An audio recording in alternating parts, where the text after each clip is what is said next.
Vamos a hablar específicamente de valvulopatía mitral aórtica, nuestra agenda.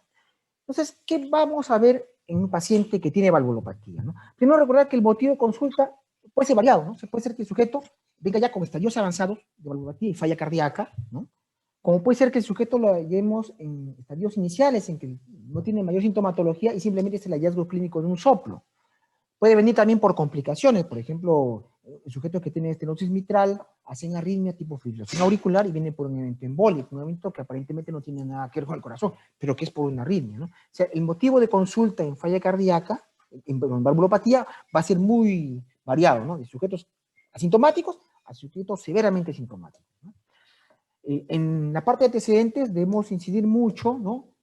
Sobre todo en nuestro medio, el antecedente de fibra reumática, aunque no siempre se halla el antecedente. Los otros son condicionantes o factores de riesgo para hacer valvulopatías degenerativas, digamos, presencia de hipertensión, de dislipidemias, de diabetes, ¿no? Antecedentes familiares de cardiopatías valvulares, ¿no? En el examen clínico, bueno, habrá que buscar toda la clínica de falla cardíaca y sobre todo abocarnos en la evaluación minuciosa del soplo, ¿no? A veces hay soplos que son inaparentes, ¿no? Pero sin embargo traducen patologías ya muy avanzadas, ¿no? Y a veces hay soplos que son bastante auscultables, fácilmente de escuchar, y no necesariamente hablan de patologías tan avanzadas, ¿no?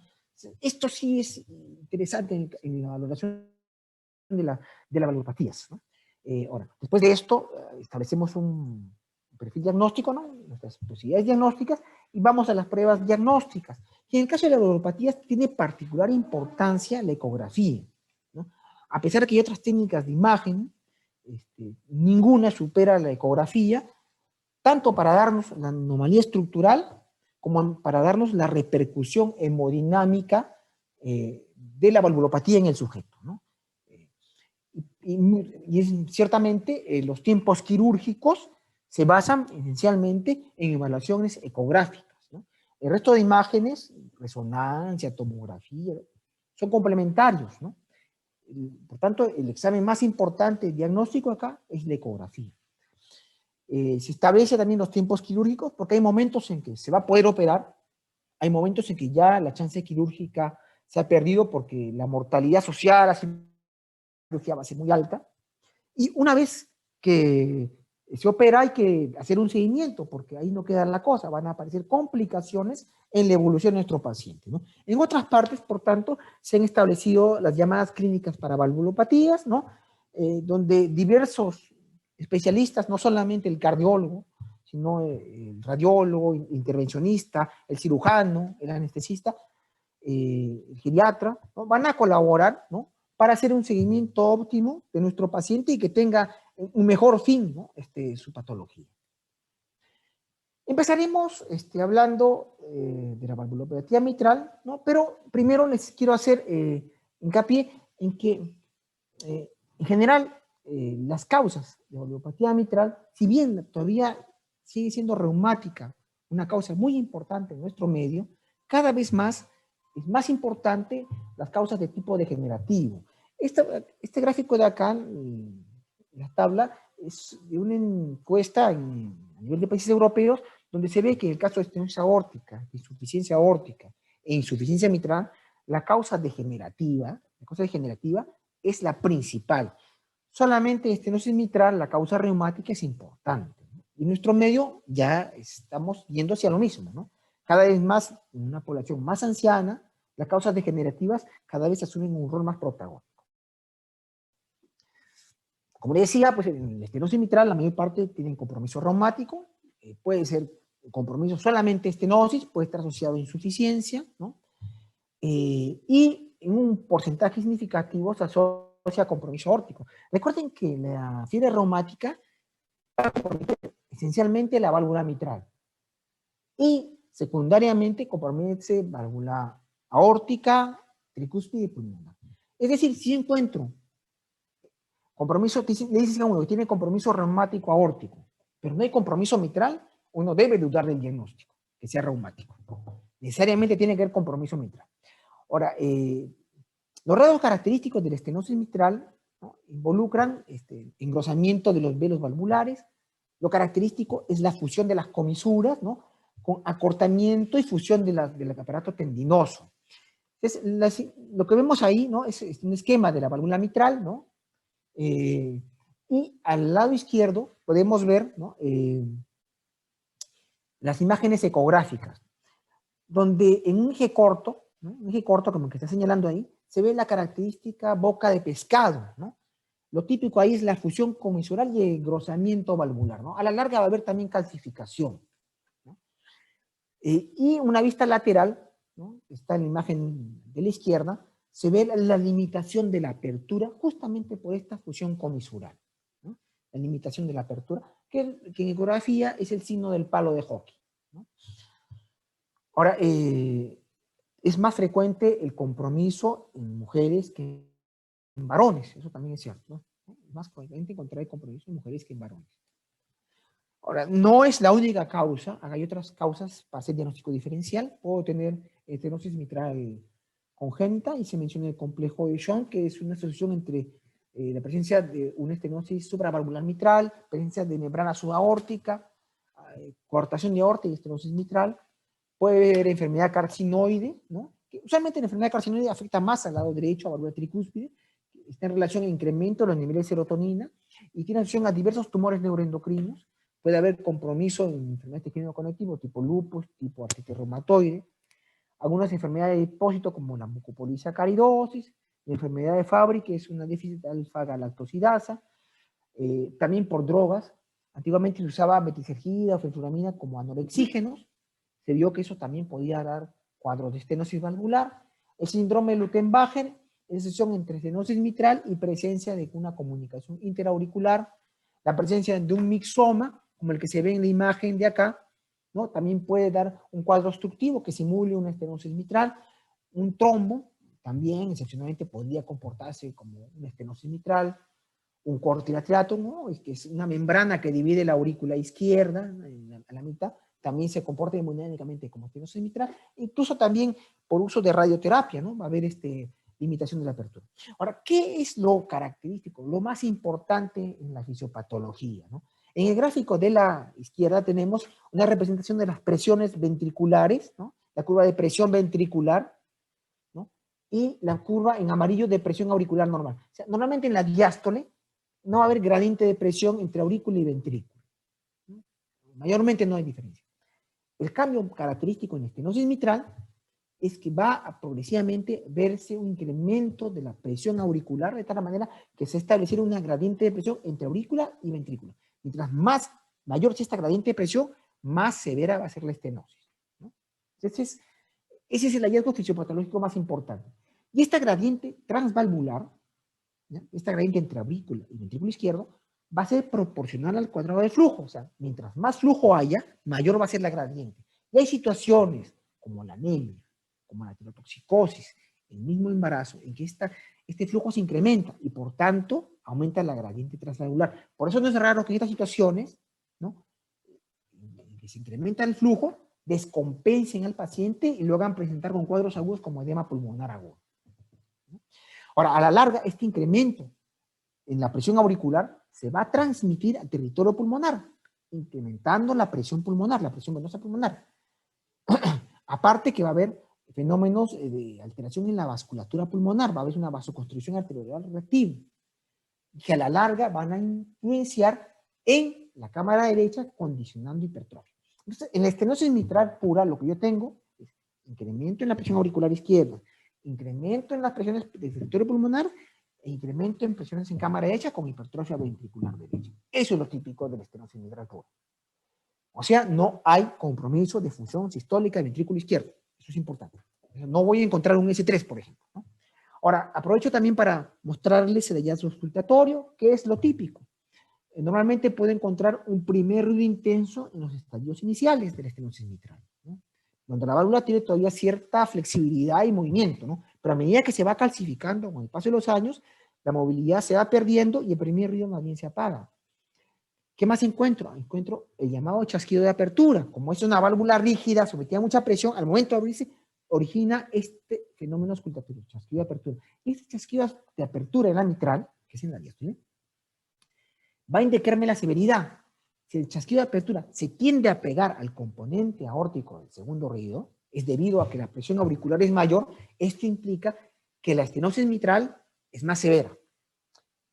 Y el tercer componente es el rodamiento o soplo diastólico. Y este componente de rodamiento, soplo diastólico, va a indicar que es más severo cuanto más tiempo de la diástole presente el rodamiento. O sea, ¿qué características voy a buscar entonces para decir la severidad de la estenosis mitral en la auscultación? Es el acortamiento del espacio entre el componente aórtico del segundo oído y el chasquido de apertura. Y el otro, la duración del soplo diastólico. En ocasiones, cuando el sujeto todavía está en ritmo sinusal, incluso hay un reforzamiento del soplo diastólico, hay un refuerzo presistólico. Entonces, lo característico es primer ruido intenso, chasquido de apertura, rodamiento o soplo de rodamiento mitral y refuerzo presistólico, lo que antiguamente se conocía entre los clínicos como el llamado ritmo de Durosio. En la clínica, el paciente va a tener disnea, ¿no? Porque no puede incrementar el gasto cardíaco, ¿no? Y además porque tiene incremento en las presiones pulmonares. Ya les hablé que el incremento de flujo puede condicionar edema pulmonar, puede haber rotura de capilares pulmonares, ¿no? O en algunos casos de venas bronquiales dilatadas, y eso va a dar cuadros de hemoptisis que nos pueden confundir, ¿no? Y hacer pensar que tiene otra patología como una tuberculosis. Puede haber dolor torácico, pero esencialmente el dolor torácico es por isquemia del ventrículo derecho, que está hipertrofiado, ¿no? Por la hipertensión pulmonar significativa. Cuando se dilata ya mucho la aurícula, no solamente se desorganiza la estructura anatómica, sino hay también una desorganización eléctrica en la aurícula y entra en un ritmo que se llama fibrilación auricular, ¿no? Un ritmo totalmente caótico. En algunos sujetos se describe una ronquera, que es por compresión del nervio laringio recurrente por el crecimiento auricular. Esto se llama síndrome de Horner, ¿no?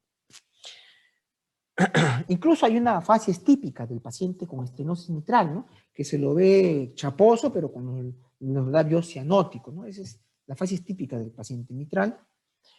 En la exploración física, este sujeto podría tener pulsos arrítmicos, ¿no? Debido a que ha entrado en fibrilación auricular, incluso podría venir por un evento embólico, ¿no? Porque tiene estenosis y porque tiene fibrilación. Ambos son condiciones que aumentan su riesgo de embolismo. Se dice que el sujeto que tiene estenosis mitral y que tiene FA tiene 17 veces más riesgo que el sujeto que no tiene esto de hacer cuadros embólicos. Igual lo que les mencioné, el acortamiento entre el tiempo entre el segundo ruido aórtico, cierre aórtico y el chasquido de apertura, menos de 80 milisegundos, indica que la presión auricular izquierda está por encima de 25 en rango de edema pulmonar agudo. El soplo diastólico ya lo describimos, el lesión intenso, y lo otro, puede encontrar signos auscultatorios de hipertensión pulmonar, ¿no? Como el segundo ruido intenso en área pulmonar. Ese es un signo de hipertensión pulmonar, y la presencia del llamado soplo de Graham-Steel, que es el soplo de insuficiencia pulmonar debido a hipertensión pulmonar. Y otros signos de sobrecarga derecha como impulso derecho, ¿no? Ahora, para auscultar al paciente, en la gráfica de acá hay una posición particular que se llama la posición de Pachón, en que el sujeto asume el decúbito lateral izquierdo y yo ausculto con la campana. Recuerden que la explicación del soplo diastólico mitral se ausculta con la campana, que es un soplo grave, ¿no? De baja frecuencia. Bien, los estadios, ¿no? La proposición actual de la Academia Americana es esta, ¿no? Catalogarlo en estadios, ¿no? El paciente que esté en estadio A está en riesgo, ¿no? O sea, no tiene síntomas, no hay consecuencia hemodinámica, simplemente puede haber un ligero prolapso de la válvula. Estadio B, lo que se llama estenosis mitral progresiva, que correlaciona con áreas valvulares por encima de 1.5, puede haber dilatación de la aurícula, pero la presión pulmonar es todavía normal en reposo, no tiene mayormente síntomas. Y luego entramos en estadio C, que es una estenosis mitral grave, primero asintomática, ¿no? Y que ya el área valvular ha caído por abajo de 1.5 centímetros cuadrados, y en las muy graves por abajo de 1, y hay dilatación importante de la aurícula, incremento de la presión sistólica de la pulmonar en reposo, más de 30, ¿no?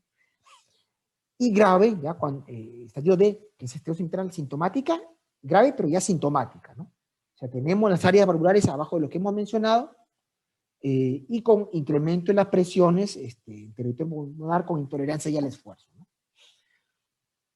Y en general, las estenosis, uno las opera cuando ya están siendo sintomáticas. Esa es más o menos la idea. Tanto la aórtica como la mitral, la idea es que el acto quirúrgico es cuando el sujeto ya está sintomático. ¿Qué voy a encontrar en mis exámenes auxiliares, ¿no?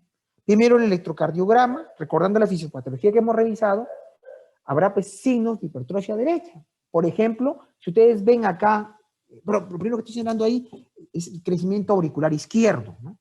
El crecimiento auricular izquierdo lo veré por una onda P mediada en 2 y en B1 un componente negativo de la P muy marcado.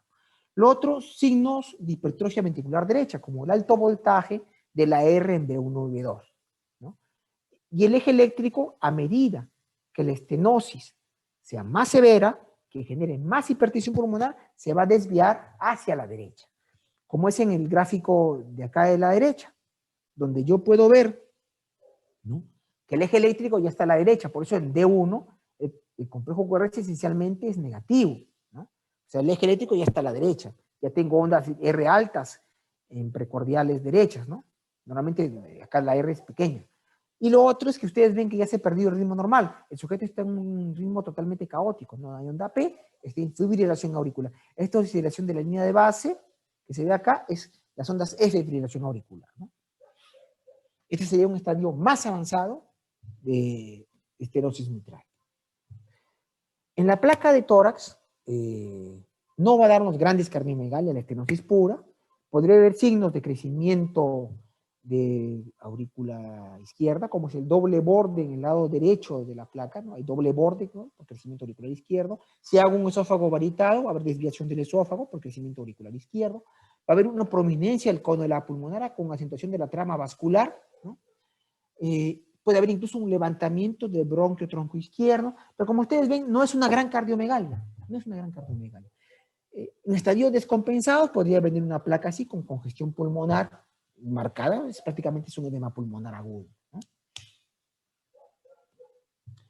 Y como les decía, pues el examen fundamental es el eco, ¿no? Voy a ver aspectos como la limitación de la apertura por la fusión de las comisuras, ¿no?, de la mitral, ¿no? Ese ve acá un famoso signo del palo de hockey, ¿no?, que limita la apertura. Hay fusión de las comisuras, acortamiento del aparato tendinoso, engrosamiento, calcificación, ¿no? En un eje corto yo voy a ver la famosa boca de pescado, ¿no? Acá está la boca de pescado, la que se está señalando ahí, y la pieza anatómica acá arriba, ¿no?, que es exactamente lo que nosotros vemos en la imagen ecográfica. La que está abajo es una imagen tridimensional, ¿no?, que es una imagen muy bonita, nos permite incluso hacer una planimetría del área valvular, ¿no? Y las imágenes del medio son imágenes para ver la repercusión hemodinámica. Aquí puedo ver el flujo turbulento de llenado del ventrículo a través de esta válvula mitral estenosada, ¿no? Y el Doppler espectral que me muestra, ¿no?, el patrón típico de estenosis mitral, ¿no?, con prolongación del tiempo de mi presión, es decir, el tiempo en que la presión auricular va a caer a la mitad de su basal, ¿no?, el famoso tiempo de mi presión, ¿no? Por estos parámetros hemodinámicos yo puedo estimar el área valvular, ¿no?, por parámetros ecográficos, estimar la repercusión hemodinámica, las presiones, esencialmente las presiones en territorio pulmonar, que correlacionan muy bien con la determinación invasiva, o sea, a través de cateterismo, ¿no? Antiguamente la severidad nosotros la determinábamos a través de cateterismo. Invadíamos al paciente, le medíamos de forma cruenta las presiones, y usando una fórmula, la fórmula de Gorlin, estimábamos el área valvular, ¿no? Pero como ustedes ven, ahora todo esto lo podemos hacer a través de los parámetros ecográficos sin necesidad de estar invadiendo, agrediendo más al paciente, ¿no? Solo en caso de dudas se recurrirá a la medición invasiva. Bien, la tendencia actual es tratar de diferir en lo más que se pueda el acto quirúrgico, ¿no? Esa es la idea. Y para esto se usan técnicas como la dilatación de la válvula, ¿no?, usando, como se ve aquí en las imágenes de angiografía, ¿no?, la técnica de dilatación de la válvula con un balón. Eso se llama la técnica del balón de Inouye, ¿no?, que se mete a través del lado derecho del corazón, es un catéter especial, se perfora el septum interauricular y se pasa el catéter hacia la aurícula izquierda y se baja el balón, ¿no?, a través, ¿no?, desinflado a través de la válvula mitral, y en ese momento se le insufla y se trata de liberar la Snecker, la fusión de las comisuras, aumentando el área valvular, ¿no? Ahora, no todos los pacientes están en condición, su válvula está en condición de ser sometido a este procedimiento, ¿no? Para eso usamos algunos scores de puntuación para establecer qué válvula es la más apropiada, ¿no? Y un score de puntuación es el score de Wilkins, ¿no? Que me permite evaluar qué tan factible es que esta válvula responda a la terapia de valvuloplastía con balón, ¿no? Y en el score de Wilkins yo evalúo la movilidad valvular, el engrosamiento de la válvula, el grado de calcificación y el compromiso del aparato subvalvular. Y cada uno tiene una puntuación de 1 a 4. Si en la puntuación de Wilkins yo tengo un valor de 8 o inferior, es muy probable que la válvula tenga una buena respuesta a este tratamiento. ¿Y qué me va a permitir esto? Diferir el tiempo quirúrgico, hacer que el reemplazo valvular se aleje más allá en el tiempo, ¿no? Porque ponerle una prótesis implica una serie de morbilidades, ¿no?, extras al paciente, ¿no?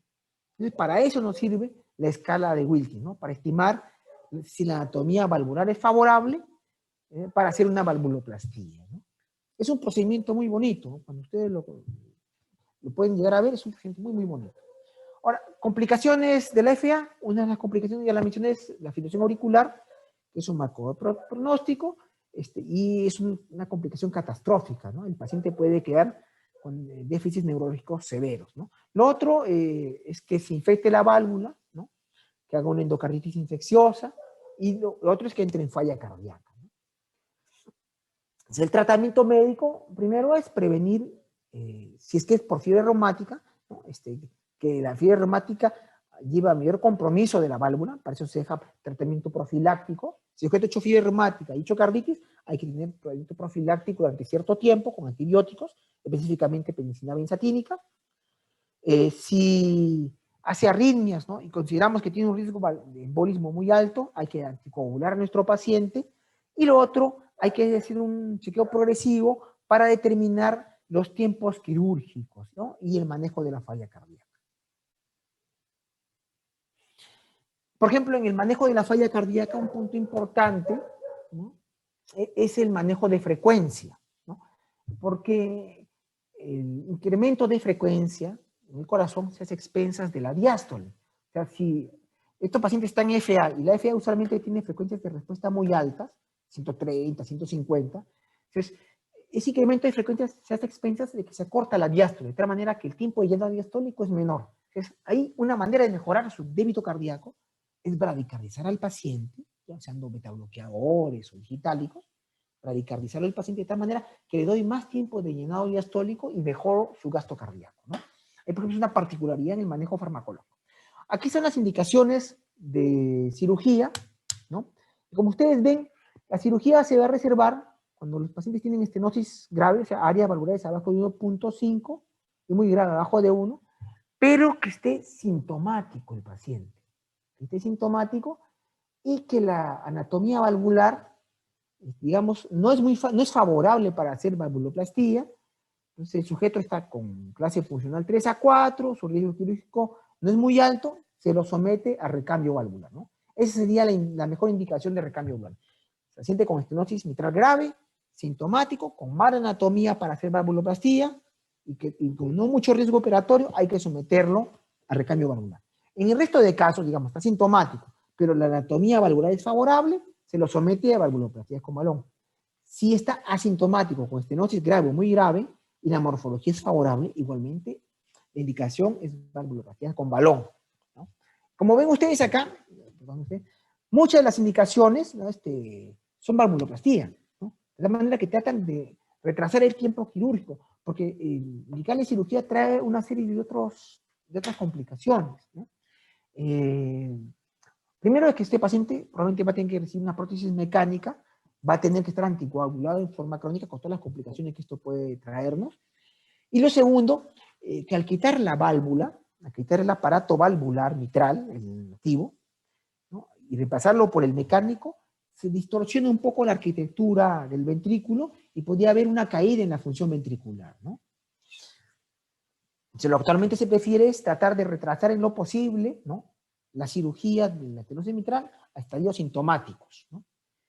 Ahora vamos a la insuficiencia, ¿no? Hay múltiples causas de insuficiencia, ¿no?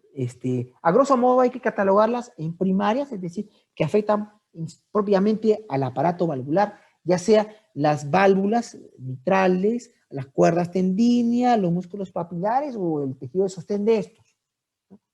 Y ahí tenemos, por ejemplo, al prolapso de la válvula mitral, a la enfermedad reumática, a la endocarditis, etcétera. Una serie de causas que afectan propiamente la válvula. Y hay que diferenciarla de las causas funcionales. Acá esencialmente se refiere dilatación del anillo, por ejemplo, en las cardiopatías dilatadas, o causas isquémicas, ¿no? Un infarto de pared inferior que compromete la irrigación del músculo papilar puede llevar a remodelación de esa parte del tejido, ¿no? Con alteración de la anatomía y una insuficiencia mitral secundaria, pero a una causa funcional del soporte de la válvula, ¿no? A grosso modo, se divide así la insuficiencia mitral, es propiamente valvular o primaria o es funcional. Esta es la clasificación de Carpentier, ¿no? Una clasificación para ver la etiología, ¿no? La fisiopatología y la etiología de la insuficiencia mitral se cataloga en 3 tipos. En el tipo 1, esencialmente la motilidad de los velos es normal.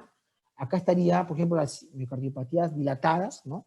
El problema es el anillo, no es propiamente la válvula.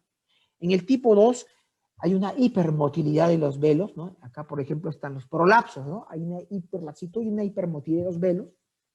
Es el tipo 2, ¿no? Prolapso de la mitral. En el tipo 3 hay una restricción en el movimiento, que puede ser una restricción sistólica o diastólica. La más típica es la de tipo 3B, ¿no? Que es una restricción en el cierre de la válvula, ¿no? Y acá la causa principal son las miocardiopatías isquémicas, ¿no? Tipo 3B, ¿no? Esto ayuda sobre todo para hacer el enfoque de manejo quirúrgico, ¿no? La clasificación de Carpentier. Algunas palabras de la fisiopatología, ¿no? Acá debemos diferenciar si el cuadro es de instalación aguda o es crónica, ¿no? Acá tenemos un gráfico con las presiones normales, ¿no? Tenemos los volúmenes normales, y la fracción normal en este caso calculada en 58%, ¿no?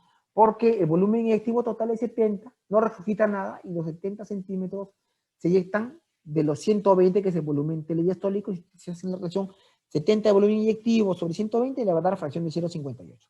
¿Qué pasa cuando hace insuficiencia mitral aguda? Digamos, una ruptura, una cuerda tendínea por un infarto, o por una endocarditis, ¿no? Y bruscamente se regurgita la sangre de ventrículo hacia aurícula izquierda, ¿no? Las presiones entonces en la aurícula izquierda, como no le da tiempo a adaptarse, súbitamente se incrementan, ¿no? A rangos muy altos, acá le han puesto 25, ¿no?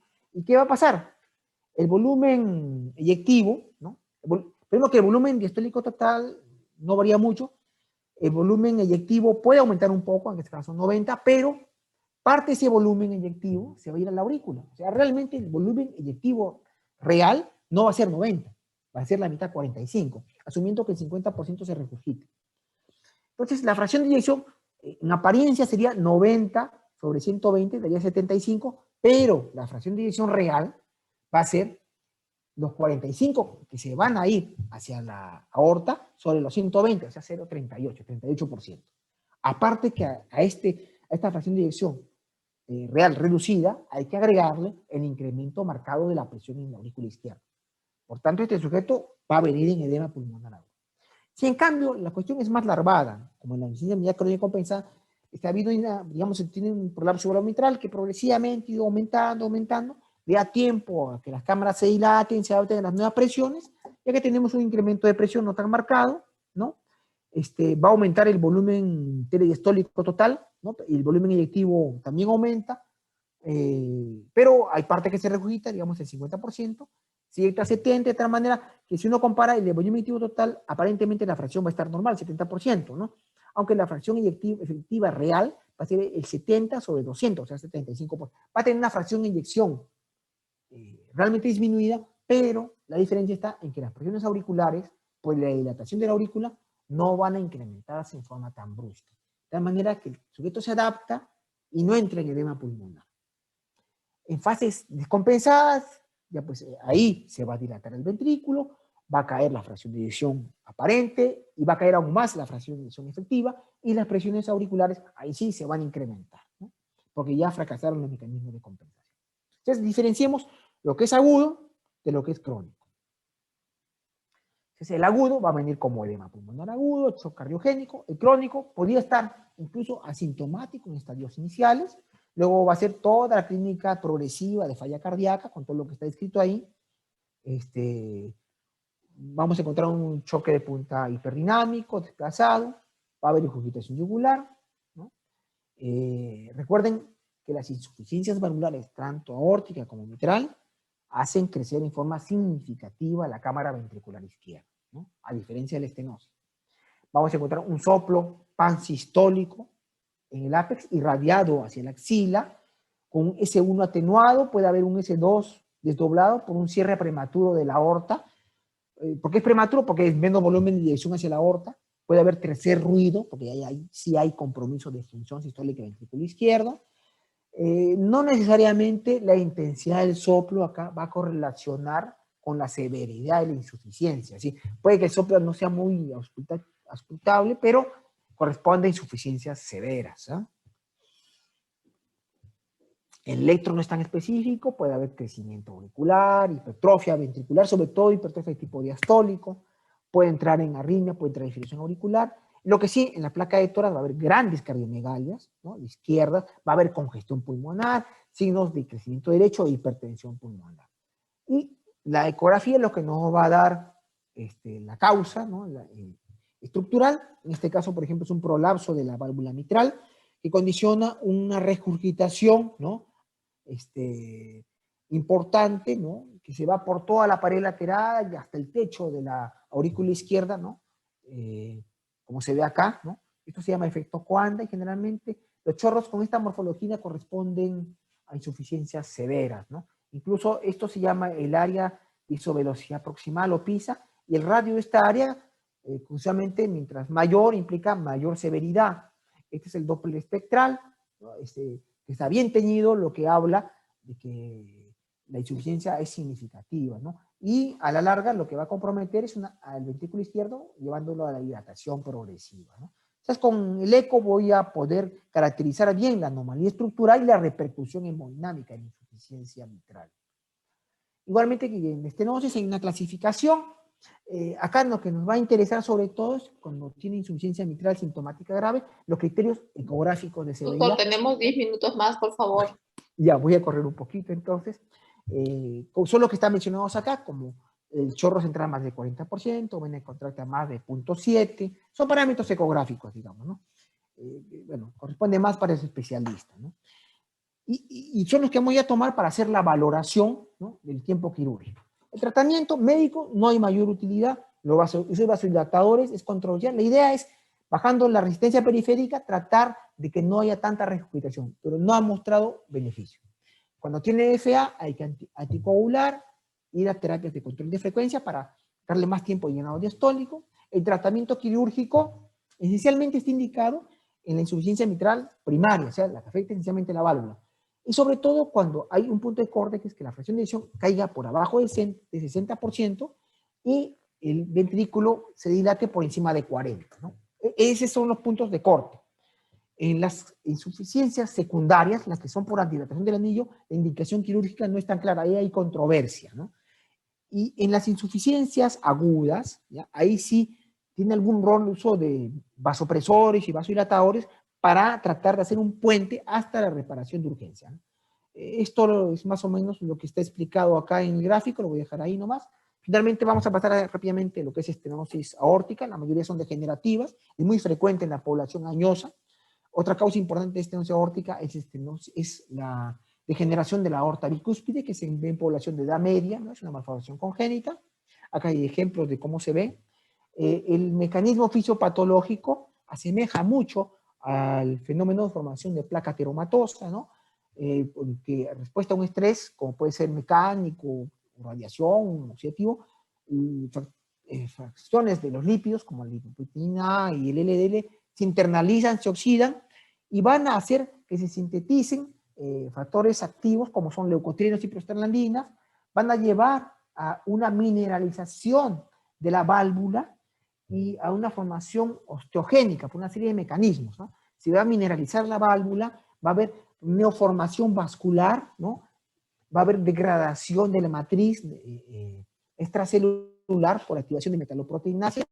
Al final va a haber una calcificación y fibrosis de la válvula, ¿no?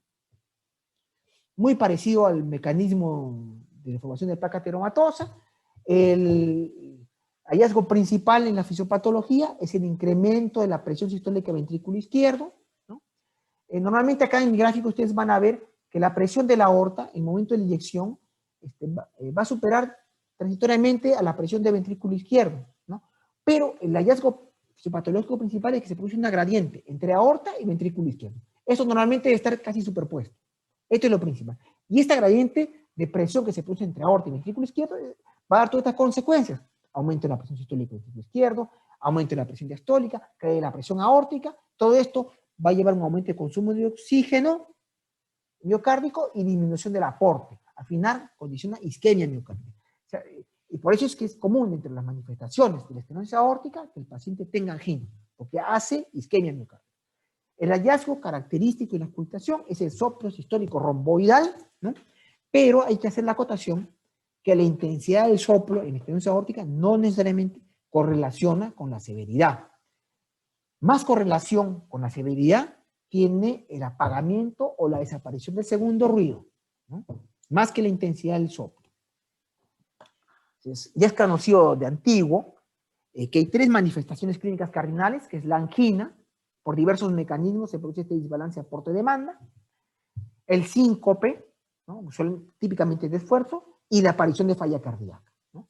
Y en cuanto a severidad, ya se sabe también hace tiempo que la aparición de falla cardíaca es un predictor ominoso de mala evolución. El sujeto que hace falla cardíaca tiene mortalidad más del 50% a 2 años del diagnóstico.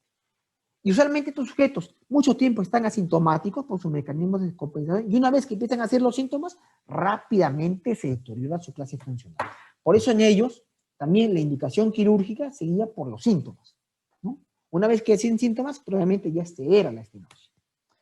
Estos son los hallazgos en examen físico que los han revisado en semiología, ¿no? El famoso pulso palus pars, un pulso pequeño, el soproyectivo con S2 disminuido, puede haber desdoblamiento paradójico, ¿no? Por retraso de componente aórtico, el segundo ruido, puede haber cuarto ruido, y el fenómeno de Galabardán, un soplo irradiado a la axila, de los componentes más agudos del soplo aórtico. En la placa de tórax no hay grandes cardiomegalias, puede verse la calcificación de la válvula. Lo que sí debo encontrar en electro son los signos de hipertrofia ventricular izquierda, que es lo típico, crecimiento auricular izquierdo, raramente va a fibrilar, e igualmente la eco es lo que me va a permitir estimar el área valvular y la repercusión hemodinámica por diversas ecuaciones, ¿no? Acá, por ejemplo, lo típico es calcular el área valvular usando la ecuación de continuidad, que compara los flujos a nivel de la válvula y a nivel del tracto de salida, ¿no? Y usando esta fórmula que está abajo, en que se iguala, ¿no? El volumen que está antes de la válvula comparado con el volumen que está posterior a la válvula, estos volúmenes deben ser iguales. Y se puede estimar el volumen, en un caso, usando el área de tracto de salida por el volumen determinado de ese nivel, el BTI, que se calcula como el BTI, versus el área valvular por el BTI o el volumen que se calcula posterior, ¿no? Despejando la fórmula se puede estimar el área valvular. Y esta fórmula, o ecuación de continuidad, correlaciona muy bien con la fórmula de Gorlin, que es la forma invasiva de medir el área valvular aórtica. Igualmente hay una clasificación en estadios, ¿no? Acá solamente le voy a recalcar que se considera estenosis aórtica grave por 2 parámetros: que la velocidad máxima en la aorta esté por encima de 4 metros por segundo y que la gradiente media esté por encima de 40. Esos criterios ecográficos nos hablan de que es severa la estenosis, ¿no? Y si está asociado a síntomas, tiene indicación quirúrgica. Ahora, hay situaciones, aparte, en que no se tienen estas velocidades y gradientes porque el ventrículo ha perdido ya parte de su fuerza contráctil y no puede generar esa presión. Es lo que se llama estenosis de baja gradiente flujo, ¿no? Entonces, el ventrículo no genera la fuerza suficiente para generar esa velocidad y presión. Para poder desenmascarar y ver si realmente es una estenosis severa, se hace una evaluación con un test de idobutamina, alguna infusión de idobutamina, tratando de incrementar estas gradientes, ¿no? Y que el área valvular se mantenga baja, ¿ya? Eso se llama estenosis aórtica a bajo flujo, baja gradiente, cuando no alcanza estos valores. Y una tercera variedad es en corazones pequeños, ¿no? En que también no se alcanza esos valores umbrales. O sea, a pesar de que tiene una buena contracción el músculo, no alcanza a generar velocidades de flujo aórtico más de 4 metros ni gradientes medias por encima de 40, ¿no? Y eso está en relación a que tiene cámaras ventriculares pequeñas, ¿no? Generalmente esto se ven en mujeres añosas, ¿no? Es lo que se llama estenosis paradojal, ¿no? Que son subgrupos de estenosis aórtica, ¿no? Pero lo que deben retener, que en la típica, en la estenosis aórtica grave típica, las velocidades de flujo deben ser por encima de 4 metros por segundo, con gradientes medias por encima de 40. Y en general, cuando se alcanzan estas velocidades, ¿no? Y es sintomático el sujeto, es indicación quirúrgica, como está mostrado acá. Indicación quirúrgica, velocidades encima de 4 metros, sintomático. O lo otro es que si bien puede que el sujeto no tenga síntomas, pero tiene velocidades por encima de ese rango, ¿no?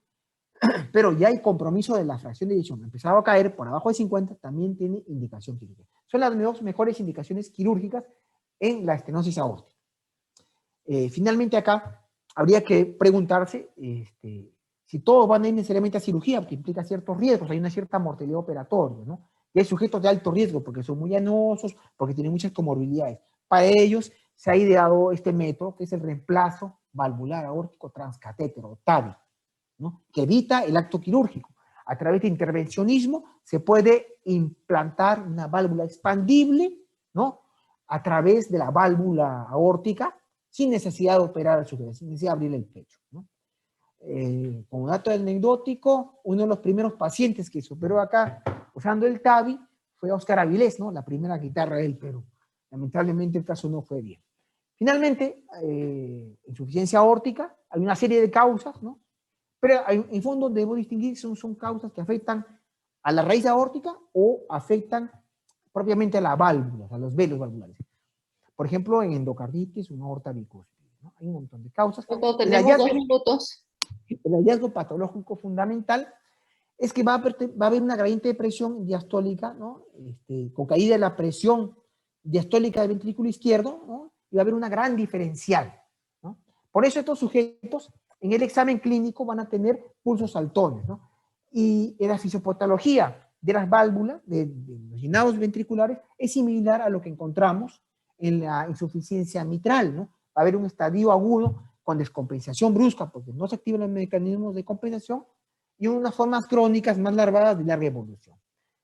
En cuanto a manifestaciones clínicas, es probablemente la valvulopatía con más hallazgos clínicos con nombre propio por esta gran diferencia entre la presión sistólica y diastólica, ¿no? Por ejemplo, tenemos el pulso saltón, el signo de Miche, que es el bamboleo de la cabeza, el signo de Muller es la oscilación de la úvula, ¿no? El signo de Durossier, la auscultación de soplo en la femoral al hacer compresión con el estetoscopio, bueno, eso lo vamos a escribir, ¿no? Y en el examen clínico, lo característico es el hallazgo del soplo diastólico de alta frecuencia en área aórtica. Puede hallarse también un soplo de dosis relativa en la mitral, el llamado soplo de Stinflin, que es porque el chorro de excitación aórtica impide una apertura adecuada de la válvula mitral. Igualmente, como les recalco acá, lo más importante es el eco para determinar la severidad y el compromiso hemodinámico. Acá hay parámetros ecográficos que son los que nos van a guiar en el cambio quirúrgico, que son los que están mostrados acá. Y vamos a avanzar. El manejo médico igualmente es poco prometedor. Quizá lo único es que los beta bloqueadores en el síndrome de Farfán enlentecen la dilatación de la raíz aórtica y pueden retardar un poco los tiempos quirúrgicos, pero en general los beta bloqueadores no se deben usar si que hay insuficiencia severa, porque ahí va bien aumenta el volumen regurgitante. Igualmente no, en manejo crónico no. Quizás haya alguna utilidad de vasodilatadores en manejo agudo en espera del acto quirúrgico, ¿no? Y la indicación quirúrgica es cuando no tiene insuficiencia aórtica grave, sobre todo, ¿no? Cuando tiene ya compromiso de la función sistólica o se empieza a dilatar la cámara, ¿no? Porque recuerden acá, la insuficiencia aórtica mucho tiempo va a estar asintomática y si yo me guío ahí por los síntomas, puede que el paciente pierda el coche quirúrgico. Yo debo guiar el tiempo quirúrgico en base a parámetros ecográficos, que específicamente es función ventricular y dilatación de la cámara ventricular izquierda, ¿no? Específicamente eso.